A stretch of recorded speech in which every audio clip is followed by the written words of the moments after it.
Papo com o Anjo.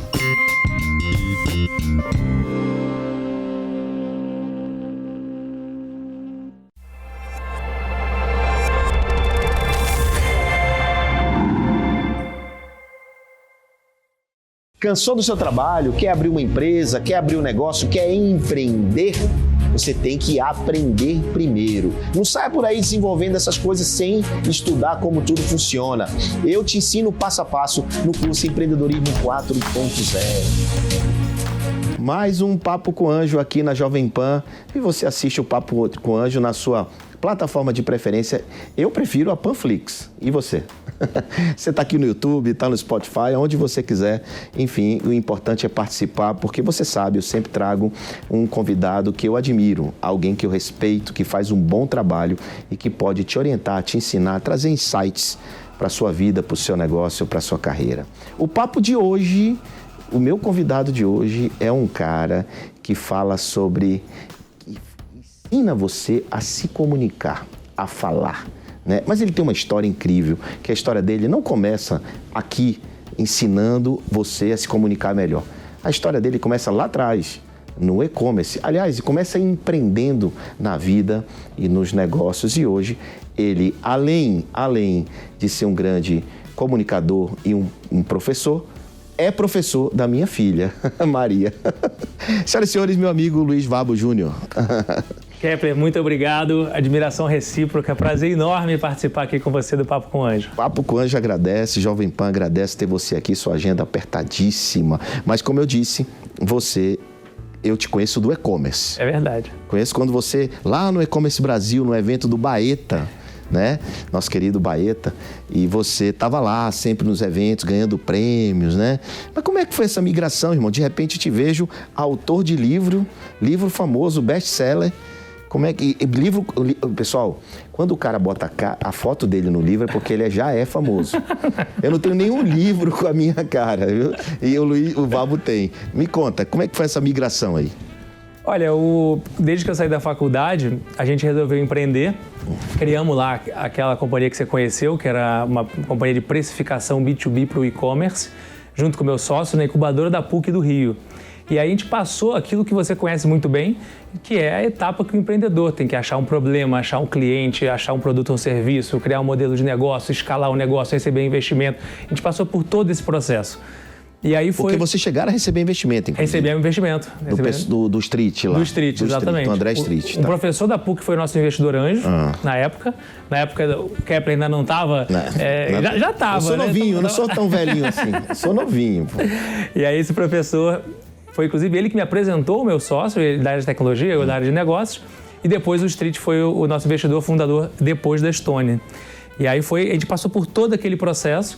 Então, durante 5 anos, a gente foi desenvolvendo o negócio. Foi quando a gente se conheceu na época do E-Commerce Brasil, em que a gente era patrocinador lá do Baeta. A gente fez os eventos, lá nos eventos internacionais também participava, a gente se encontrava. Você falava nos palcos, você já mandava muito bem, já dava show nos palcos, já era as melhores palestras do E-Commerce Brasil, era a sua e modéstia à parte a minha também.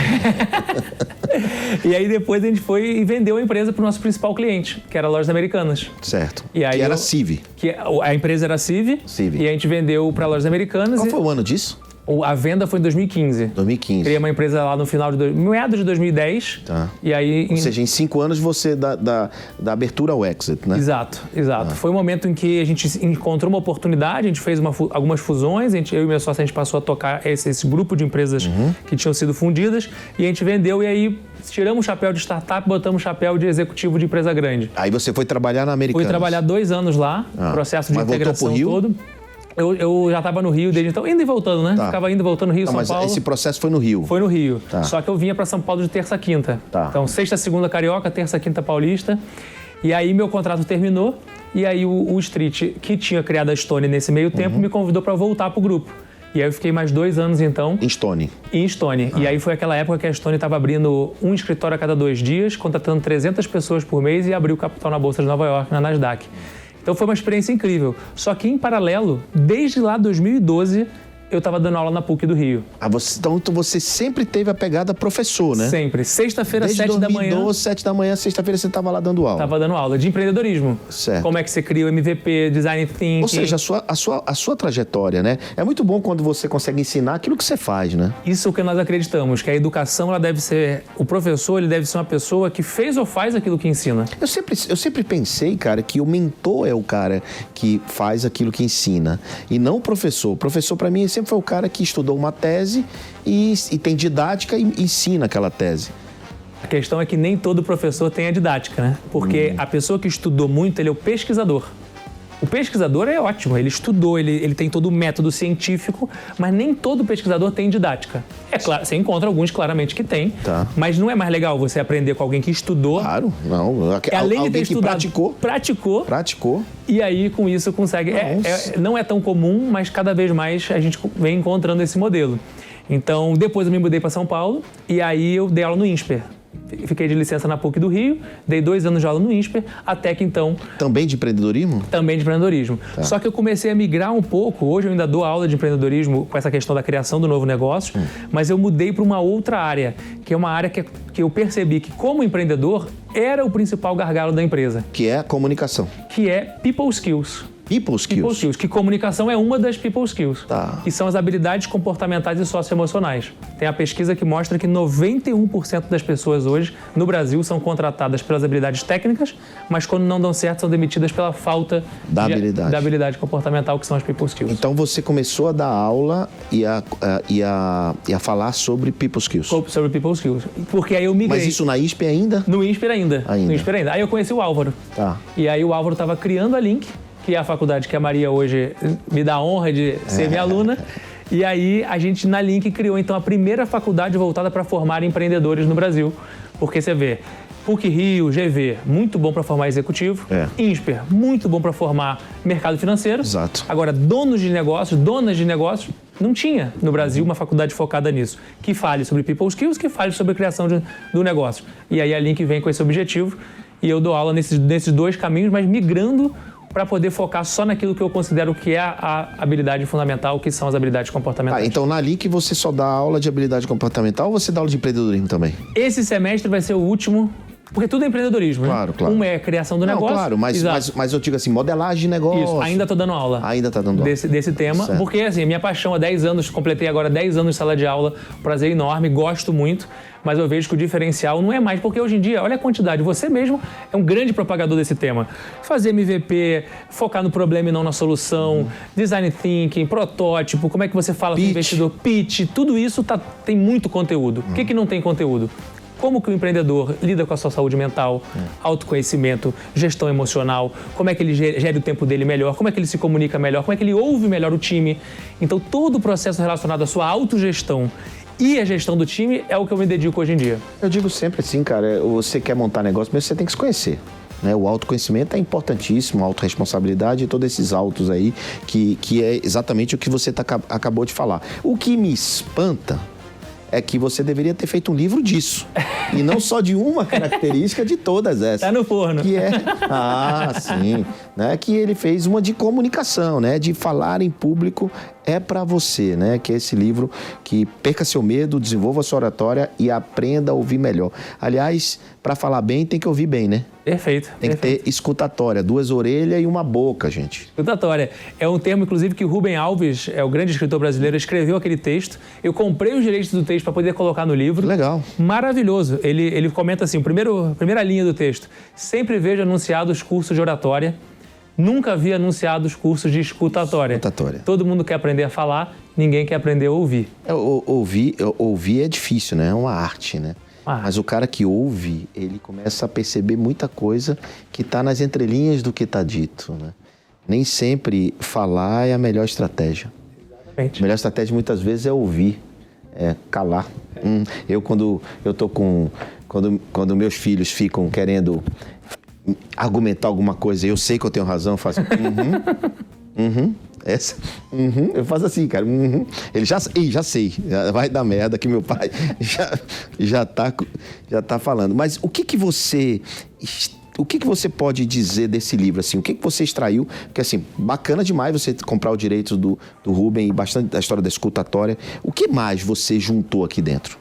O que eu juntei principalmente é técnica muito fácil e simples para que a pessoa possa, primeiro, lidar com o medo de falar em público. Ainda existem muitas pessoas que acreditam que não nasceram com o dom, com o talento. Então essa é uma mensagem muito clara para você que está nos ouvindo ou nos assistindo. Você pode melhorar na hora de falar em público. Você pode. Você é capaz.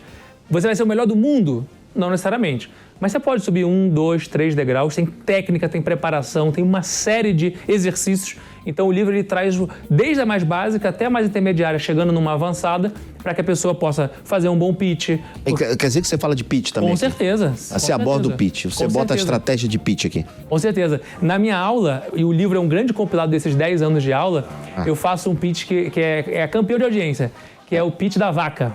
Pitch da vaca? Os alunos têm 5 minutos para criar um produto inovador que envolva a vaca. A vaca pode ser o cliente, pode ser o produto, pode ser o investidor, eu posso ser a vaca, todo mundo pode ser a vaca. E aí tem, claro, as técnicas, tanto do ponto de vista do conteúdo, mas principalmente do ponto de vista da forma. Você sabe que eu uso muita vaca também, eu uso galinha, eu uso vaca, eu sempre gosto de usar. É verdade, eu uso isso para que as pessoas consigam subir o nível de consciência em relação a produtos, a negócios. Claro, eu não faço o pitch da vaca, mas... Mas você vê, muitas vezes a gente foca muito no conteúdo. Então a mensagem importante do livro, além da questão de que é possível lidar com o medo e melhorar, é focar na forma. Você pensar na postura, no gesto, na expressão facial, na voz, no olhar, no vício de linguagem. Como que a sua forma consegue melhorar o seu conteúdo. Então essa é uma mensagem importante do livro também. Você fala que tem um capítulo no livro sobre storytelling, né? O storytelling é uma ferramenta muito poderosa para a comunicação, acho muito bacana, mas eu vejo muito empreendedor exagerando no storytelling. O que a Juquinha com a Maria, aí faz não sei o que, se encontraram, e aí de repente, bum, tem um negócio e sai o produto. O que você orienta sobre isso, cara? Porque eu não tenho a menor paciência de ouvir pitch assim, menor paciência. O primeiro passo é a pessoa entender quem é o seu interlocutor, quem é a sua plateia. Porque se ela vai fazer uma plateia, por exemplo, numa competição de startup, você vai pro lado emocional, aí você conta um pouco da dor, você foca no problema, você traz aquela pessoa que está assistindo para se colocar na posição. No seu caso, que normalmente é pitch para investimento, você quer saber qual é o modelo de negócio, qual é a dor que resolve, mas não a dor do ponto de vista emocional. A dor real, existe uma dor, é um mercado grande e nós vamos resolver assim com esse modelo de negócio, que vai ser do modelo SaaS, que vai fazer tal coisa. Então você tem que ser mais direto ao ponto. Então, por exemplo, se eu vou fazer um pitch para você do meu negócio, eu já vou ter estudado quais são os pitches que você está interessado, quais são as dicas que você dá aqui, por exemplo, no Papo com o Anjo. Quais são as empresas que eu investi? Quais empresas você investiu, o que deu certo, o que foi de um jeito, como é que a galera fala, qual é o perfil do empreendedor. Todos esses elementos devem ser levados em considerações para que eu possa ajustar o meu pitch para o meu interlocutor. Então isso é crucial. Então a preparação ela é chave. E eu não vou fazer o primeiro pitch, né? Eu vou treinar 18 vezes antes de chegar para falar com você. Meu amigo, até jogador de futebol concentra para treinar, como é que você vai achar que já sabe tudo?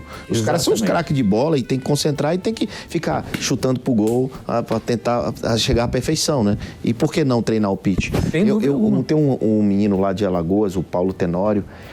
Uma vez ele me surpreendeu muito, que foi ele que me ensinou isso. Ele ficava no canto, assim, no pré-pitch, né? Ele ficava ali falando pra ele mesmo no canto da parede. Eu digo, irmão, tu já sabe isso de cabeça. Não, eu tenho que me preparar, Então aquilo eu fiquei impressionado com aquilo. Crucial. E um dos maiores oradores da nossa época, Steve Jobs. O livro que disseca todos os keynotes dele fala exatamente sobre isso, a importância de criar uma história, mas a história não é só, como você comentou, é um enredo, é um fio condutor, é algo que consiga conectar com a plateia.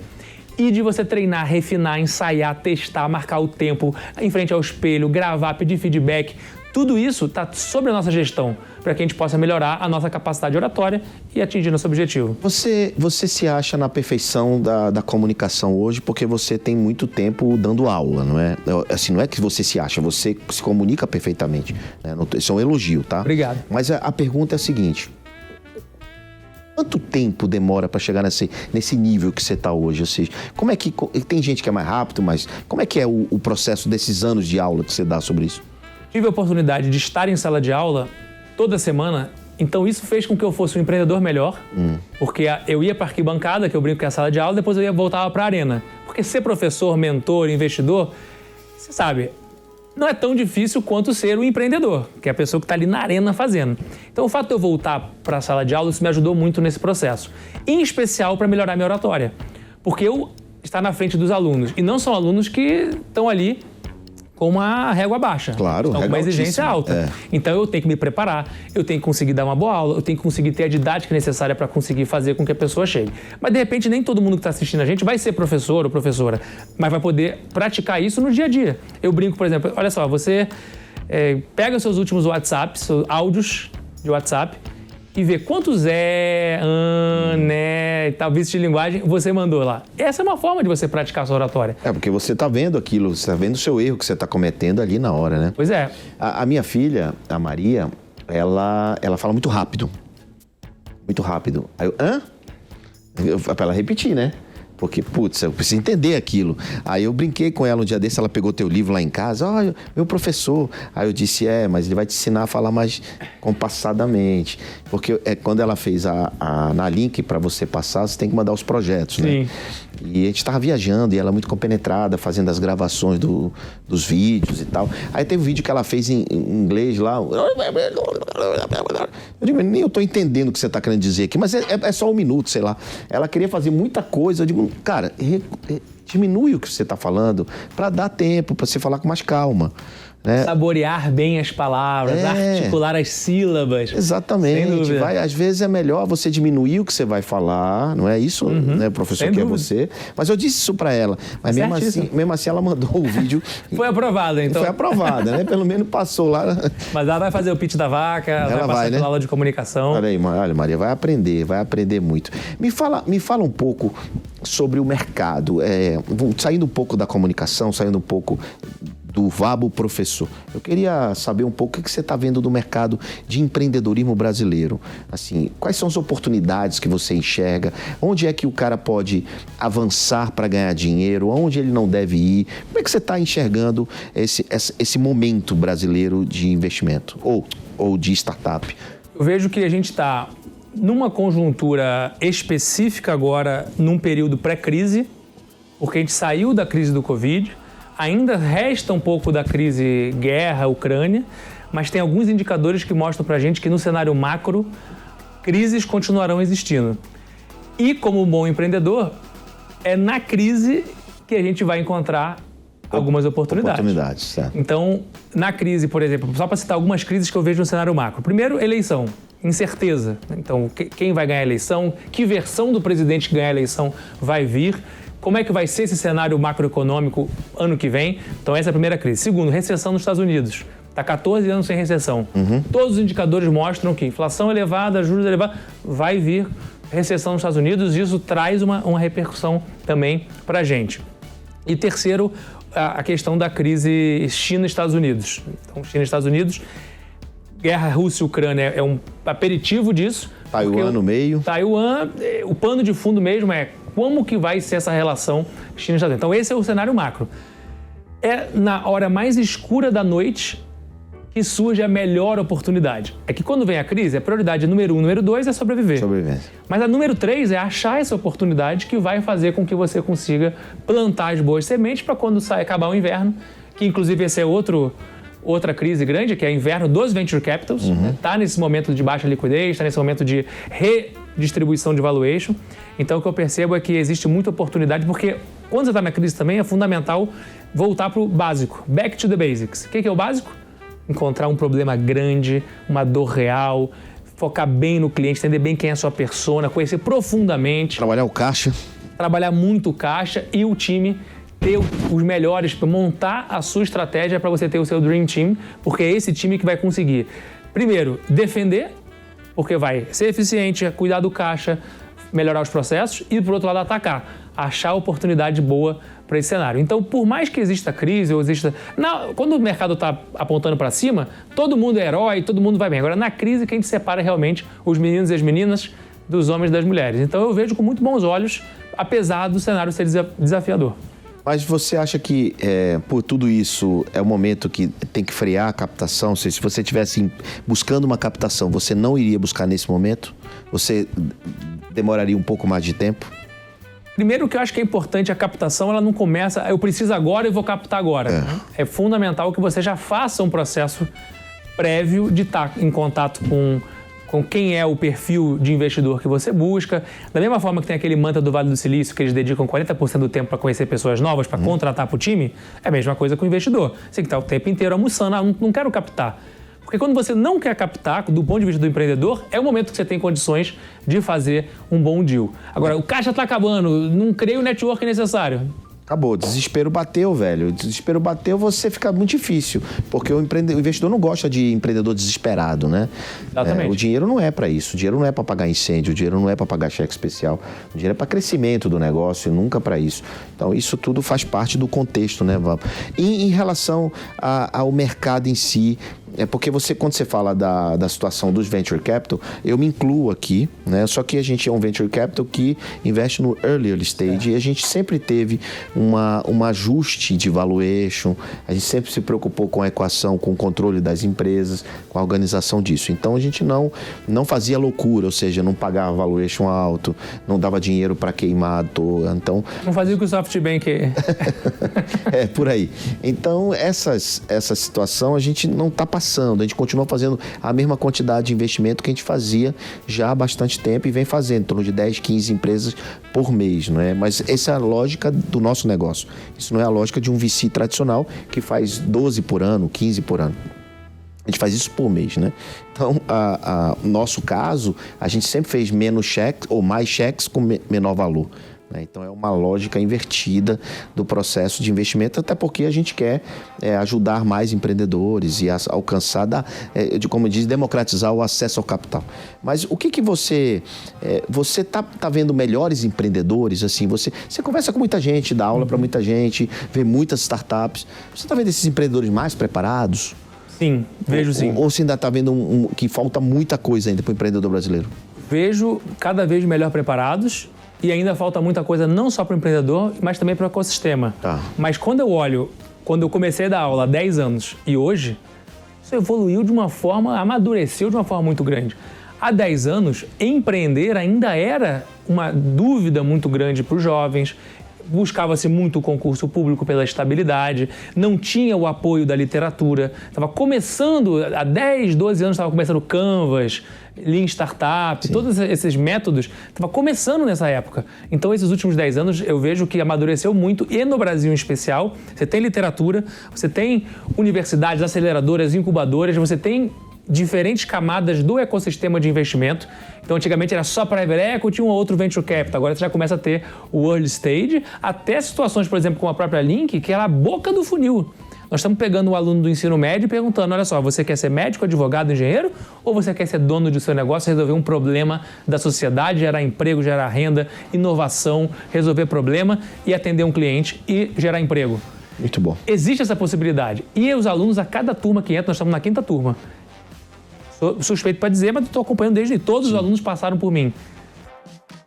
As turmas estão melhores. Bem melhores. A cada turma que entra, eles estão mais cientes do que se trata, estão buscando mais conhecimento. Bacana. Tem um perfil, muitos já entram já com o próprio negócio com 17, 18 anos, que é o caso, por exemplo, da própria Maria e outros alunos. Então, eu sou muito otimista. Eu vejo que cada vez mais o Brasil está no caminho certo. Que maravilha. E que outras links abram pelo Brasil, né, cara? Porque tem espaço para muitas outras, né? E que bom. É o que eu digo na Bossa Nova. Eu queria que nascesse 5, 6, 7, 10 Bossa Novas para fazer a mesma coisa que a gente faz para competir e não competir, né? O jogo é infinito, não é finito. Então, acho que essa é a magia desse negócio.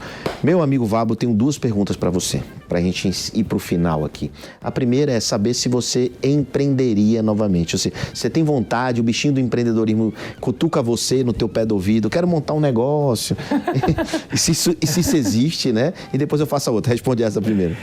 Eu me considero que meu primeiro empreendimento é a minha própria vida. Tá. Então, hoje eu continuo empreendendo na minha empresa de educação.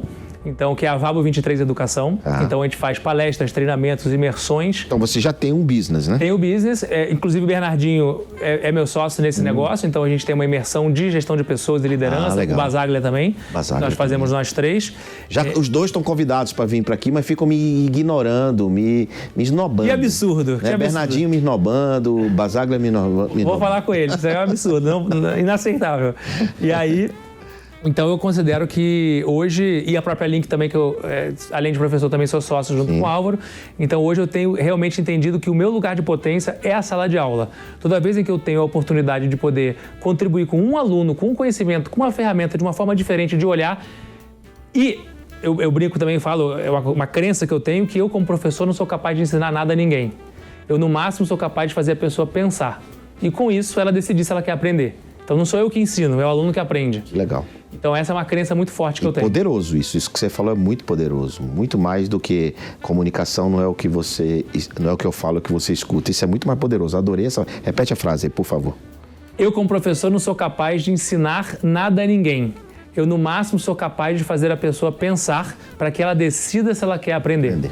Se ela quer aprender ou não. Exatamente. E, como todo mundo que vem aqui, tem que olhar para a câmera e dizer e dar uma dica, deixar um recado para alguém. Pode ser para o empreendedor, pode ser para o investidor, pode ser para um aluno, para uma pessoa, um jovem, estudante, enfim. Dê uma dica aí, coisas importantes para a gente fazer aquele corte para divulgar. Vamos lá. Tem uma frase que eu gosto muito que é: não existem pessoas extraordinárias. Pensa naquela pessoa que você admira, num ídolo que você tem. Não é uma pessoa extraordinária. Todos nós somos pessoas comuns. E como pessoas comuns, somos capazes de fazer coisas extraordinárias. Então, se aquela pessoa que você pensou, que é seu ídolo, a pessoa que você admira, fez uma coisa extraordinária, essa pessoa ela teve, assim como eu e você, 24 horas no dia, teve que se alimentar, teve que dormir, teve que ir ao banheiro. Então você também é capaz de fazer algo extraordinário. Então o que te impede hoje de você correr atrás do seu sonho e desenvolver aquela habilidade que pode ser oratória, pode ser escutatória, pode ser empreender, pode ser investir? O que para você é bom? Então eu acredito que empreender é muito mais do que apenas abrir um negócio. Empreender é uma atitude de vida. É quando você reúne os seus recursos mais importantes e coloca em prol de uma causa. Então eu convido você para desenvolver essa habilidade que é ser um empreendedor da sua própria vida e com isso poder resolver problemas, transformar realidades. Uau, que bacana demais! Esse extraordinário Luiz Vabo Júnior te dando esse recado sensacional aqui no Papo com Anjo. Meu amigo, obrigado. Eu que agradeço. Valeu demais você ter vindo aqui. E você, deixe seu comentário, curta aqui, compartilhe, se inscreva no canal e, claro, na próxima semana estaremos juntos aqui na Jovem Pan no Papo com Anjo. Valeu! Cansou do seu trabalho? Quer abrir uma empresa? Quer abrir um negócio? Quer empreender? Você tem que aprender primeiro. Não saia por aí desenvolvendo essas coisas sem estudar como tudo funciona. Eu te ensino passo a passo no curso Empreendedorismo 4.0.